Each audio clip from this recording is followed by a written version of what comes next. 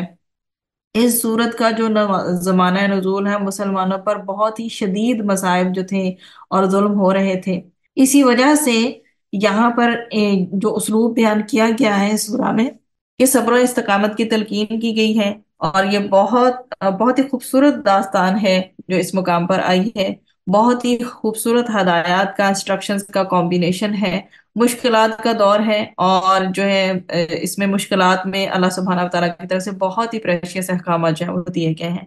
Number 1 یہ کہ صرف کلمہ پڑھ لینے سے جنت نہیں ملے گی۔ تو آیات 1 سے لے کر 13 تک یہ بتایا گیا کہ محض زبان سے اللہ کا اقرار اور ایمان کا دعویٰ مفید نہیں جب تک کہ اس کے مطابق عمل صالح نہ ہو، اور جو لوگ ایمان کا دعویٰ کرتے ہیں وہ آزمائش میں ڈالے جاتے ہیں تاکہ وہ ایک طرف تو آزمائش کی بھٹی سے نکھر کر نکلیں گے، اور دوسری طرف اپنے آپ کو سچا ثابت کریں۔ تو پھر جو لوگ برائیاں کرتے ہیں ان کو دھمکی بھی ساتھ میں دی گئی ہے کہ کیا وہ یہ سمجھتے ہیں کہ اللہ سے بچ کر نکل جائیں گے۔ تو کیا مینلی فوکس کیا گیا ہے کہ تم نے کلمہ پڑھ لیا تو جنت کا وعدہ تم سے پورا کر دیا جائے گا؟ نہیں، پچھلے لوگوں کو بھی آزمایا گیا، اللہ آزمائشوں کی بٹیوں سے سب کو گزارے گا تاکہ کھرے اور کھوٹے کا فیصلہ ہو جائے، کون سچ میں حقیقتاً واقعتاً ایمان کا سچا دعوے دار ہے اور کون ایمان کے جھوٹے دعوے کر رہا ہے۔ پھر یہ بتایا گیا کہ اگر ماں باپ مشرک بھی ہوں تو ان کے ساتھ حسن سلوک کی ترغیب ہی دی گئی ہے۔ ہاں، اگر وہ کسی ایسی بات کا حکم دیں جو شرک وغیرہ یعنی اللہ سبحانہ و تعالیٰ کی نافرمانی کی ہو تو اطاعت سے گریز کرنا چاہیے۔ پھر کیا کہہ دیا گیا کہ ایون دو کہ وہ جو ہیں تمہیں ٹھیک ہے ان کی اس میں اطاعت نہیں کرنے کہ وہ شرکیہ بات کریں، کفریہ بات کریں، اور جو شرک اور کفر پہ مبنی کوئی بھی بات ہو اس میں ان کی اطاعت نہیں کرنی، لیکن ان سے حسن سلوک کرنا ہے۔ کچھ بڑے بڑے اپنے نوجوانوں کو جو اسلام قبول کر چکے تھے بڑے میٹھے انداز میں سمجھایا کرتے تھے، کوئی بات نہیں، تم چھوڑ دو محمد صلی اللہ علیہ وسلم کے دین کو، ہم تمہارے گناہوں کا بوجھ اٹھا لیں گے۔ معاذ اللہ، کتنی مشکل یہ بات ہے، پھر بھی جو ہے بزرگ جو ہے وہ ایسی باتیں کرتے تھے۔ تو اللہ نے فرمایا کہ اپنے گناہوں کا بوجھ بھی اٹھائیں گے، اور جن کو گمراہ کریں گے ان کے گناہوں کا بھی بوجھ اٹھائیں گے۔ تو یہ صورتحال ہے کہ حسن سلوک ضرور پیرنٹس کے ساتھ کرنا ہے، لیکن جہاں پہ اللہ سبحانہ و تعالیٰ کی معصیت اور نافرمانی ہے وہاں ان کی بات کو نہیں ماننا۔ پھر رکوع نمبر 2 ہے، اس میں مسلمانوں کو یہ بتایا گیا کہ نبی کریم صلی اللہ علیہ وآلہ وسلم کو اور مسلمانوں کو تسلی دینے کے لیے خدا کی راہ میں انبیاء نے اور ان کے پیروی کرنے والوں نے کیا کیا مصیبتیں نہیں جھیلیں۔ پہلے حضرت نوح علیہ السلام کا ذکر بھی فرمایا گیا، پھر اس کو جہان والوں کے لیے کیسے عبرت و نصیحت قرار دیا گیا، پھر حضرت ابراہیم علیہ السلام کا ذکر فرمایا گیا۔ تو اس میں تمہید اس لحاظ سے باندھی گئی ہے، اور حضرت نوح علیہ السلام کی طویل داستان کا تذکرہ ہے کہ انہوں نے 950 سال تک استقامت کے ساتھ قوم کو دعوت حق جو ہے اس کی طرف بلایا، لیکن اکثریت نے حق کو فراموش کیا تو پھر طوفان کے ذریعے ان کو مٹا دیا گیا۔ پھر حضرت ابراہیم علیہ السلام کا ذکر ہے جنہوں نے اپنی قوم کو بلایا کہ اللہ کی بندگی کرو جو تمہیں رزق عطا فرماتا ہے، تم جن جھوٹے معبودوں کی بندگی کرتے ہیں وہ کچھ نہیں دے سکتے، بالآخر تمہیں مرنا ہے، اللہ کے سامنے حاضر ہونا ہے، اور اپنے اعمال کا تمہیں بدلہ دیا جائے گا۔ انہی چیزوں کو اس رکوع نمبر 2 میں ایڈریس کیا گیا ہے۔ پھر آگے جو ہے رکوع نمبر 3 شروع ہو جاتا ہے، باطل پر اڑے رہنے کا سبب کیا ہوا کرتا ہے۔ آیات اس میں 23 سے لے کر 30 تک ہے۔ ابراہیم علیہ السلام کی قوم نے ان کی دعوت کو جھٹلایا تو انہوں نے دہکتی ہوئی آگ میں، ان کی قوم نے چاہا کہ ان کو دہکتی ہوئی آگ میں ڈال دیں، لیکن اللہ سبحانہ و تعالیٰ نے ابراہیم علیہ السلام کے لیے اس آگ کو ٹھنڈا کر دیا اور حضرت ابراہیم علیہ السلام کی حفاظت فرمائی۔ پھر قوم کو اویئر کیا، آگاہ کیا ابراہیم علیہ السلام نے، تم جانتے ہو کہ مٹی کے بنے ہوئے بت تمہارے ہاتھوں کے بنائے ہوئے ہیں، یہ بت تمہارے کسی کام نہیں آ سکتے، یہ تمہاری رشتہ داریاں، یہ تمہاری دوستیاں، یہ محبتیں کس وجہ سے ہیں؟